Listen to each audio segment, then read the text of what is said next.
Habari gani mwanakeo TV? Kama ni mara yako ya kwanza, tafadhali subscribe na turn notification. Karibu katika ulimwengu wa siasa. Jina langu ni Diwakeo TV.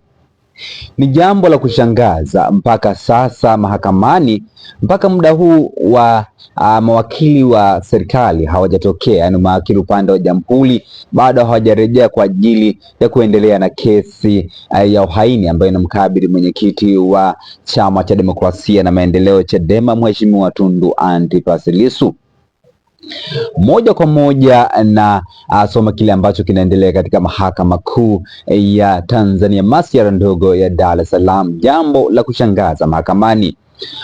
Muda huu wameingia wasaidizi wa walinzi wa majaji, wamechukua kompyuta na vifaa vya mahakama, wanaondoka navyo. Inaonekana muda huu kesi haiwezi kuendelea, maana wanaondoka na kila kitu mahakamani. Taarifa tulionayo, mawakili wa serikali hawajaonekana na hawajarudi mahakamani. So muda huu karani amesimama hapa na kusema kuwa jambo limejitokeza, anaenda kutafuta ufafanuzi kwa msajili wa mahakama, atarudi atatupa mrejesho. Kwa hiyo tupo njia panda, tujui kinachoendelea hadi sasa. Kesi imewashinda, wanalazimisha, ni aibu kwa mahakama kwa amuru jamhuri kuwa ilete mashahidi baada ya risaa, kwa sababu ni masaa mawili yanaendelea na la tatu hili hakuna kinachoendelea. Mawakili wa serikali wanaamuru kesi iendelee au isiendelee. Vituko, vichekesho na maajabu, tunaendelea tuone mwisho wa hizi drama zao. Wako mhabarishaji Hilda Newton, moja kwa moja alikuwa ni Hilda Newton, anatupa updates za moja kwa moja kwa kile ambacho kinaendelea katika Mahakama Kuu ya Tanzania, masjala ndogo ya Dar es Salaam. Jina langu ni Diwakeo TV. Kama huja subscribe, tafadhali subscribe ili uwe wa kwanza kupata updates zetu kwa kile ambacho kinaendelea katika Mahakama Kuu ya Tanzania, masjala ndogo ya Dar es Salaam.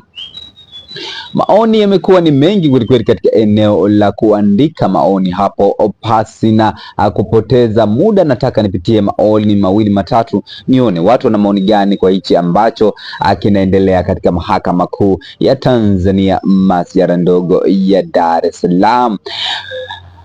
Wa kwanza anaitwa Bakari Mtanga, anasema Mahakama Kuu imejitahidi kutofautisha na Kisutu, japo inashindwa kuchukua hatua dhidi ya mawakili wa serikali wa kupinga oda. Lakini Julius Matonya anasema hii inamaanisha msingi wao kesi ulikuwa umebaki na tegemeo la kesi kwa upande wa jamhuri. Hii notisi iliyokataliwa. Lakini Nay Alex anasema tunao. Lakini Abdul Baraka anasema wakati huo yote yanaendelea, Tundu yupo ndani.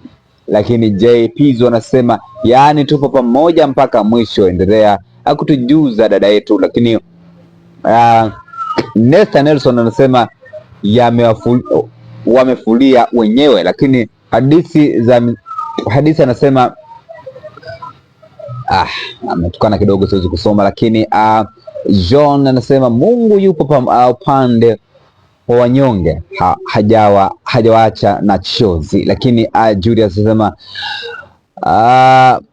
mahakama vimeo. Lakini Elika anasema Lissu endelea kuwanyosha baba, sio kazi yetu, ni kuombea tu. Lakini Abbas anasema kila baya wanalopanga litafichuka, Lissu ni mpango wa Mungu. Lakini Dula anasema yamekuwa hayo tena Lakini King anasema yani Katunga ametukana. Lakini Taifa Lisilo na Haki anasema hukumu ya kimataifa haijaona, wamechanganyikiwa. Lakini tumsifu anasema maji yamezidi unga. Lakini Gabriel Vituko anasema vituko. Lakini Nicole anasema hii ni ya ajabu, sijawahi kuona. Lakini Silvanus anasema kama ni maelekezo kutoka juu, je, yeye anayejua sheria kuliko Lissu? Daniel anasema nilinunua bando kwa ajili ya kupata elimu ya sheria, limeharibika. Lakini Yona Filipo anasema Mungu. Lakini Rizo Anton anasema nafikiri ule uamuzi wa haki wa leo umevurugika, uhuni wakatunga au akaenda kunywa. Lakini G anasema hatari sana hii, lakini Mengi Chuma anasema wangeifuta mapema, wala fidia isingekuwa kubwa na aibu ingekuwa ndogo. Lakini Charles Mara anasema wamwachie akalale nyumbani kwake na sio gerezani tena.